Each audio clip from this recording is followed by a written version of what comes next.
Good morning and welcome to this edition of San Diego People. I'm Sandra Maas. 17 cities in San Diego County will be paying millions of dollars this upcoming fiscal year to cover pension costs. The pension debt stands at almost $800 million.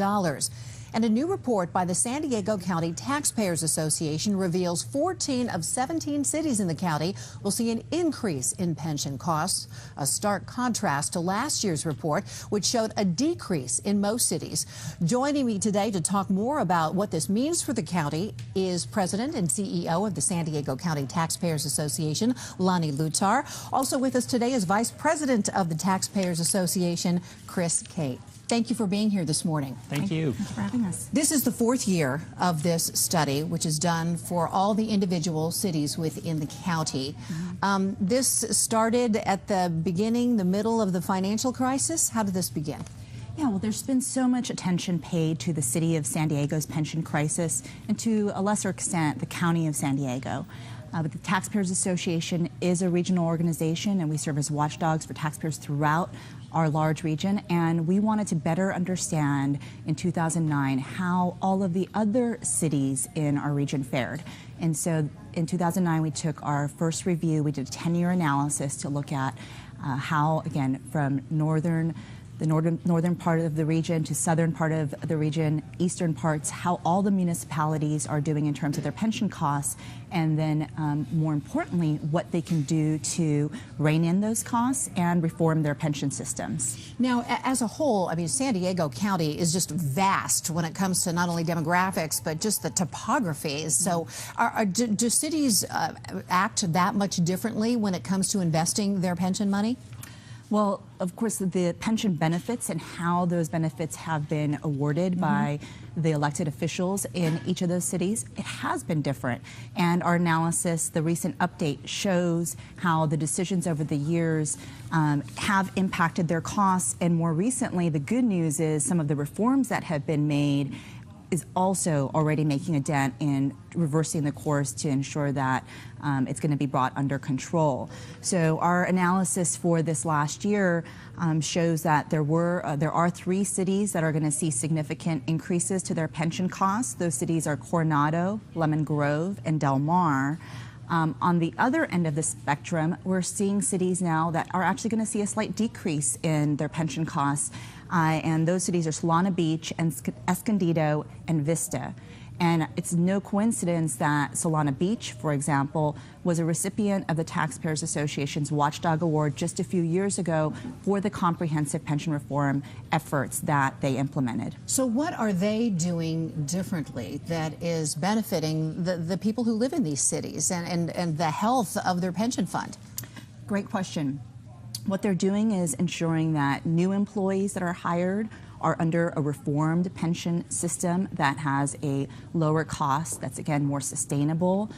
They're making sure that employees are paying a fair share into their pension system so that employers, the taxpayers, as well as the employees are contributing into the system. What we found shocking when we first did our analysis in 2009 was that many cities throughout the region had a system set up where the employees were contributing nothing, zero into the system.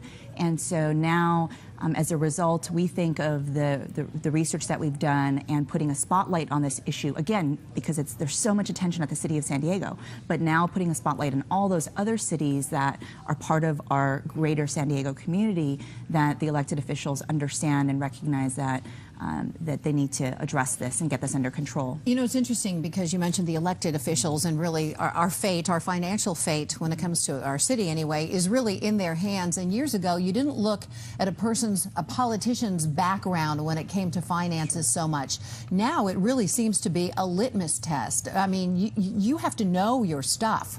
Right? Absolutely, and especially when you're making decisions that are going to be costing taxpayers potentially millions of dollars. All these pension costs affect your daily budget for each of these cities. And so when we were seeing that pension costs are increasing over a number of years and eating into those budgets, that has an effect on the services that residents in those cities require. Sure. So, okay, Solana Beach and the other 2 cities are doing some things right. They've changed things. They've obviously seen the mistakes that have been made in the city of San Diego. What about the other cities that are not faring so well? You mentioned Coronado, Lemon Grove. Del Mar. Del Mar. So by way of example, with Del Mar, every household, their share of the pension cost in Del Mar is $573. That's the cost per household. Each household is paying $573 a year. A year.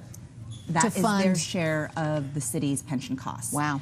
And then you look at the unfunded liability that those cities have, and again, by way of example, with Del Mar, $3,331 is the per household cost, their share of the city's unfunded liability. That sounds outrageous. It is, and this is the first time that we, again, looked at it on a per household basis, because we wanted to, sometimes you talk about these numbers and $800 million, total debt. Right, but that doesn't mean anything to me. It's just very too hard much money to to even fathom. Right, it's very hard to understand what your share is as an individual or as a household. $3,000, I think most of us get. Yeah, and you know how much in terms of what your household budget is and what you pay in taxes every year. And so it is troubling to us to know that in some cities you have these staggering costs, and that's why we hope that through this research that we're doing, the elected officials continue to feel the pressure, that the citizens talk to their elected officials and urge them to continue to make reforms. Some cities, again, have done very well, like Solana Beach, where they've already done almost everything that they can, whereas others, there's still so much room for improvement and opportunities to save taxpayers' costs. Well, let's talk about some of the cost increases and CalPERS, the California Public Employees Retirement System.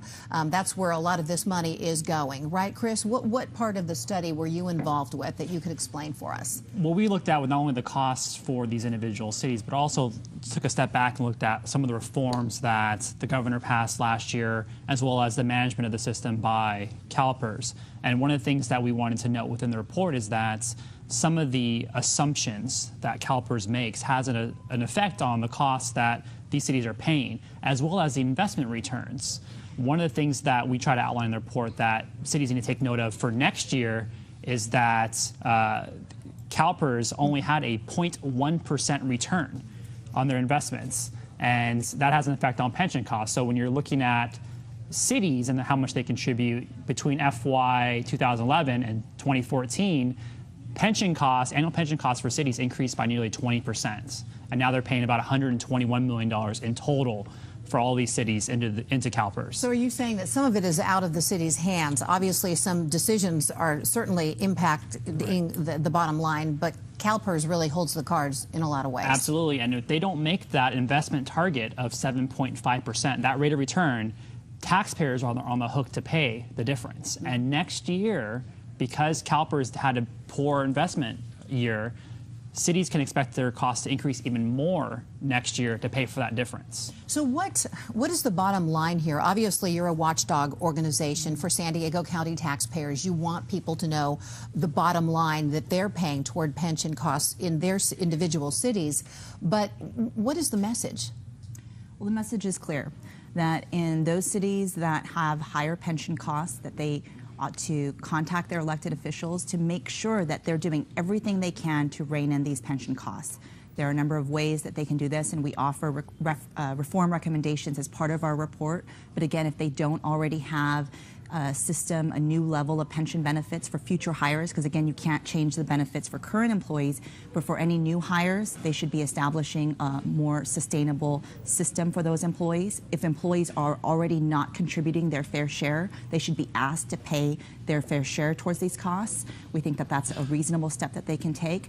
And while the governor last year did approve or signed into legislation some additional modest reforms, we do believe that there are still additional steps that will need to be taken at the legislature, by the legislature. So that's going to be something that we continue to talk about, much like the reforms that we help to achieve with the city of San Diego in terms of ensuring that new employees are in a defined contribution 401k style plan. These other cities don't have that option. It's not even something that they could pursue if they wanted to, because the legislature, the law is different for these other cities. So there are some long-term solutions, and then there are some shorter term options that they have in front of them. And it sounds like all of the solutions are going to inflict a little bit of pain anyway. I think a lot of people are concerned about city services, and the more money that is put into these pension, especially the increase that we're going to be seeing in many of these cities, will hurt the amount of potholes that will be filled or other city services. Is that right? Absolutely. I mean, as you see pension costs increasing and you have a decline in the market, or you have revenues that are not keeping up pace with the economy, greater portion of your budget are going to pension costs instead of going to those city services: trash pickup, filling of potholes, cleaning streets. Those general things that residents rely upon and look to the government to provide, they're seeing money diverted into the pension. And California is a mess from north to south. It's not just San Diego County cities that are impacted by this pension crisis, right? Yeah, that's correct. But again, I think that by issuing this report, or at least we hope that by doing a continuous look, and not just a one time, but on an annual basis, it holds elected officials accountable throughout our region, informs the public about exactly how their city compares to those in other parts of the region, and that pressure is on. Because as Chris noted, every dollar that goes into the pension cost is a dollar that is taken away from public safety services, from library hours, from ensuring that our streets are maintained appropriately, and we think that that needs to change. We need to make sure that government is providing those core basic services. So if you're watching this morning and you live in Lemon Grove, Del Mar, or Coronado, let your elected officials know that you're not very happy about what's going on. And again, we have a full comprehensive list on the status of all 17 cities. The only city, again, that's not included is the city of San Diego, because they are in a separate pension system. But for anyone that lives in any of the other 17 cities, they can go to the report on our website at SDCTA.org, and they can see their household cost for pensions as well as their share of the unfunded liability for their specific city. And again, that's SDCTA.org. Very good. We'll have a link on the KUSI website. Chris, Cate, Lani, Lutar from the San Diego County Taxpayers Association. Appreciate your time this morning. Thank you very much. Thank you so much. Coming up on San Diego People, we've heard how some cities in the county have not been doing so well when it comes to pension reform. Still ahead, we will talk with the mayor of Imperial Beach to find out what they are doing right. More than dollars and cents. It's happening now. It's our President's Weekend event. Not 1 penny in sales tax. Not 1 penny for delivery. Not $1 down. And 0% financing until 2017. Low prices on living rooms, bedrooms, dining rooms, mattresses, and kids and teens furniture. It's our President's Weekend event. Going on now at More Furniture for Less. In my family, I'm the oldest. My dad calls me champ. I didn't mean to do that. I like to go bowling, and I like to ride my bike over to the hardware store. I've been working for Goodwill for 3 years. I really like working over there. I'm saving to buy my own home because I like the idea of living on my own. Come in and see what everybody's talking about. The Men's Fashion Depot announces a major change in men's suit design. The new slim fit suit has arrived with a narrow lapel, tapered body, and slightly shorter jacket. The result? A slimmer, more refined fit that gives you a custom-made look. In other stores, you may expect to pay $335 or more. But at the Men's Fashion Depot, our slim fit collection is only $99. You save $236. Remember, you never get a second chance to make a first impression. The Men's Fashion Depot. Price, value, selection, nobody even comes close. Nobody. Valley View Casino and Hotel is home to San Diego's only certified loose slots. What does that mean for you? More playing and more winning. Details at valleyviewcasino.com. Next, TMZ, you're one of the biggest pop stars in the world's caught in a weed controversy. What should you do? Take a trip to the islands, man. Yes, it's Beebs of the Caribbean. Nice. And we're sure Justin's getting blazed by the sun. That's a zinger. So, what's Bieber up to? We've got the photos. Next, TMZ. Tomorrow night at 8, only on KUSI.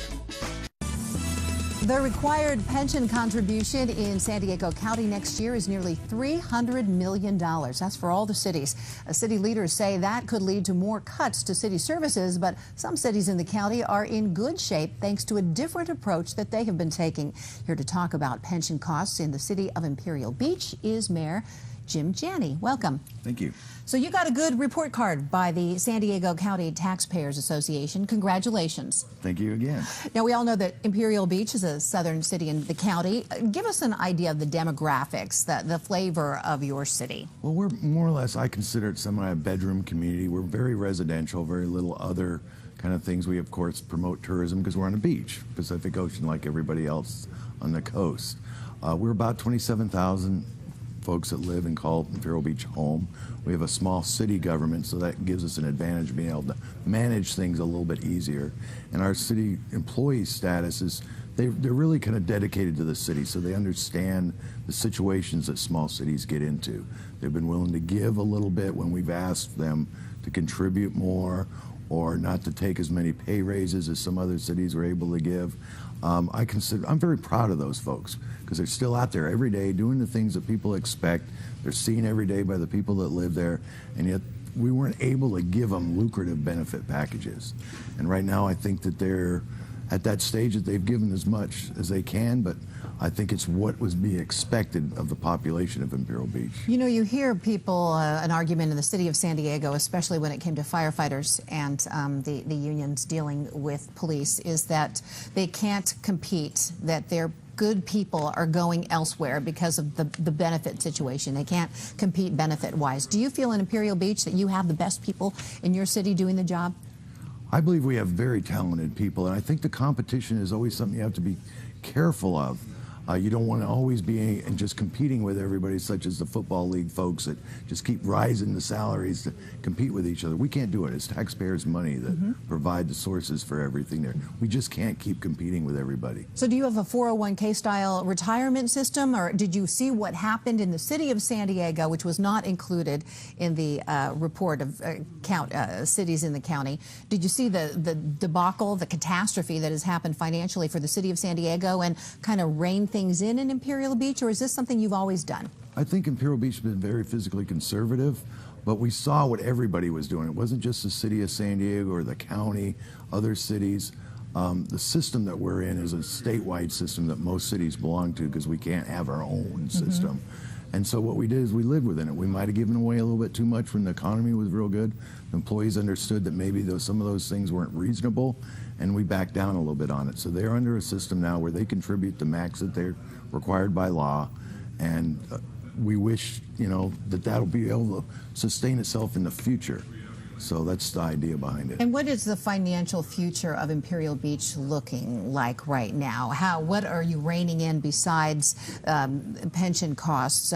How are services in your city? Well, I think, basic city services, we always have to provide those. People see the police department, the fire department. We contract with the county sheriffs. We have a public works department, but we contract with some other things here and there. And I think that we're able to provide those services, but it's a very thin government. I mean, we don't have middle management. We have, the real managers at the top, and we have some fantastic workers at the bottom that do the actual work every day. You see them out there in their public works outfits, if you want to call it that. Right. Now, you say you've been mayor for 6 years, and you say that you came back to San Diego in 1990. You were a Navy man. I actually was in the Navy a long time ago. I worked for the Department of Defense after that. Okay. So I got to travel quite a bit, but San Diego is always where I wanted to live. And being in politics, being the mayor of a city, you really do have to have an enormous grasp of finances. Is that something you anticipated when you ran for office? I'm lucky because I had a little bit of that background behind me just from the School of Hard Knocks, if you want to look at it that way. It wasn't official training. But I think what always happens in a 5-member council, which most cities have, is you'll get at least one that understands a lot of it. I wouldn't expect everybody to. It's very complicated. We hire some very good city managers that hopefully give you very good advice, but you have to challenge them all the time. You can't take everything for gospel. You have to say, you sure that's the way it is? Is there another better way to do it? I've talked to some other folks, and they have some really creative ideas how we can compensate people but not incur long-term costs, and I think that's the real problem. And if you had any advice for some of the other mayors, 3 of them at least, in the city of San Diego, or the county of San Diego, that didn't get such a good report card and are struggling a little bit with their, when it comes to retirement benefits for their employees, what would your advice be? Well, I would really not like to step out there and give advice to my colleagues out there. I think that we all have separate issues. We try to balance what the needs of the community are with the needs of our employees, just like any business would, but we're not a business. We owe ourselves to the taxpayers, the residents that are there, the businesses that are there. So I think every city's a little different, so I couldn't really say what other cities should do. I know that from Imperial Beach and the colleagues that I have on the council, we're always concerned not just for the citizens, the employees there, because they provide the services. Well, congratulations on your good rating from the San Diego County Taxpayers Association. Mayor Jim Janney of Imperial Beach, appreciate your time this morning. Thank you. Have a good day. You bet. All right, well, still ahead for us this morning, we talked to former San Diego City Councilman and mayoral candidate Carl DeMaio. He lost the race to Bob Filner, but he's still one of San Diego's top watchdogs. The latest on his continued fight for pension reform when we come right back. We need to do what the voters asked, and that is reform the benefits, not go into deeper debt to prop up the unsustainable pension payouts. DSL was just too slow. With Time Warner Cable, it's like a breath of fresh air. It's faster and it's more reliable. Come back to Time Warner Cable and you can get better internet, TV, and phone too, with a variety of packages starting as low as $89.99 a month for 2 years. No long-term contract required. Call 855-268-4017. Plus, get a $200 reward card. Come back for the better guarantee from Time Warner Cable. We're so confident you'll see a difference, we've guaranteed it, or your money back. Give us a call today. San Diego Opera presents the passionate biblical thriller Samson and Delilah, opening February 16th with only 4 performances. Delilah is a temptress who pits her wiles against the mighty Hebrew warrior Samson and makes him reveal the source of his strength, his hair, which she cuts, rendering him powerless. For tickets, call San Diego Opera at 619-533-7000 or go online to sdopera.com and let the seduction begin. 80 many years ago. 80 a deal with you. Oh yeah, massive deal. Who's your founding father? Get a rear view camera. I see you, baby. Bluetooth. Talking about the red, white, and blue. Great deals and features come standard on our most popular Honda models. The President's Day sales event, happening now at your Honda dealer. Mark your territory. Jaguar San Diego is now offering unprecedented lease specials on the new 2013 Jaguar XF. Sensuously designed, enticingly quick for only $499 per month. For world-class elegance with cat-like reflexes, it's the 2013 Jaguar XJ. Consider it luxury untamed for just $795 per month. With complimentary scheduled maintenance for 4 years, 50,000 miles, there's never been a better time to mark your territory. Visit the all-new Jaguar San Diego. Welcome back to San Diego People. Former San Diego mayoral candidate and city councilman Carl DeMaio is keeping his promise and will remain a watchdog for the people of San Diego. He is here today to talk about his continued fight for pension reform. And you're not letting up, are you? Not letting up until we finally resolve this financial crisis. And it's been looming over our entire state, but in particularly in San Diego County, the city of San Diego, and all these other 17 other smaller cities. And this means that taxpayers are paying more and getting less. They see pension costs from $92 to over almost $600 for some of the other cities in our county. And that's a huge difference between Imperial Beach and Del Mar. $600 in Del Mar, $92 in Imperial Beach, which means that the taxpayers are getting less services in Del Mar per dollar provided. And that requires us to implement the pension reforms that we've all been talking about. And it's a lot easier said than done. There's a lot of difficult obstacles that you've got to get around. But we are seeing a lot of momentum, and that's what we want to continue to encourage throughout the county and obviously throughout the state of California. And yet obstacles are still forming as we speak. Voters approved Proposition B back in November, and now it's being challenged. Right. Overwhelmingly, in the 2012 election, voters approved Proposition B to close the city's pension system, put city employees, new hires into 401ks and Social Security, just like the taxpayers receive, and to implement other reforms to existing employee pensions, capping pensionable pay, ending pension spiking, requiring full contributions. All these things, what we called lighting it up like a Christmas tree. Take all the reforms that legally you can do that would save money and put them into one measure. Well, now the labor unions, they lost at the ballot box. They're now trying to stop implementation of Proposition B by claiming that a citizens' initiative is secondary to their rights to negotiate their benefits. How can that be? It doesn't seem logical, and we don't think a court's going to buy their argument. What does the city attorney think? The city attorney says it's nonsense. It's a very bold but faulty legal argument that would say that constitutional rights, the rights of Californians, the rights of San Diegans to collect signatures, to place any item they want on the ballot, to vote on those items, and if passed, expect those items to be implemented, that those rights are all secondary to the labor unions, and that in this case, the citizens should have negotiated first with the labor unions. Well, who do you negotiate with? I mean, we're talking about 140,000 San Diegans who signed the ballot measure, over 115,000 signatures that were verified, San Diegans overwhelmingly passing the measure when they went to the polls. The idea that labor unions would have a trump card or a veto over a constitutional right, it's outrageous, it's nonsensical, and we don't think it's going to hold up in court. And it'll cost money, I assume, to fight this, right? Yeah, the thing that's frustrating is we're very confident that this lawsuit's going to be thrown out in court, but we are seeing taxpayer money going into the lawsuit itself. The labor unions went to the Public Employee Relations Board up in Sacramento. It's a government agency paid for by California state taxpayers. And of course, the city of San Diego has to now defend on its own side. So you have taxpayer lawyers, taxpayer-funded lawyers on both sides arguing over a citizens' initiative that should be pretty cut and dry.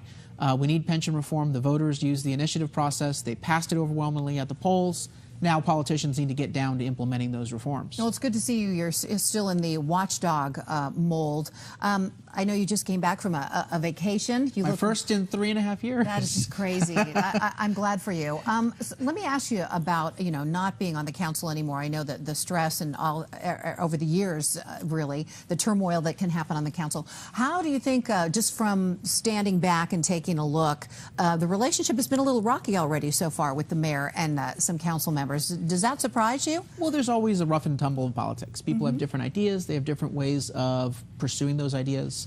So you're going to have different personalities involved. But I've always said, take the personalities out of it, take the politics out of it, and just try to get something done. When I was on the council, people said, don't do pension reform, it's political suicide. And I said, we're going to do it, no matter how many enemies we may generate. And so if you take the politics and the personalities and set those aside and try just getting things done, you can get a lot done in some of those adversarial environments. And so I would say let's judge people based upon their ideas and not necessarily their political labels or their personalities. So in 30 seconds or less, how are we going to be seeing Carl DeMaio in San Diego and beyond in the next year or two? I still care deeply about the future of this city. I want to make sure that we are doing what we need to get San Diegans back to work with a prosperous economy. We have to reform our finances so we provide good services like after-school programs, fixing streets and sidewalks. There are a lot of needs.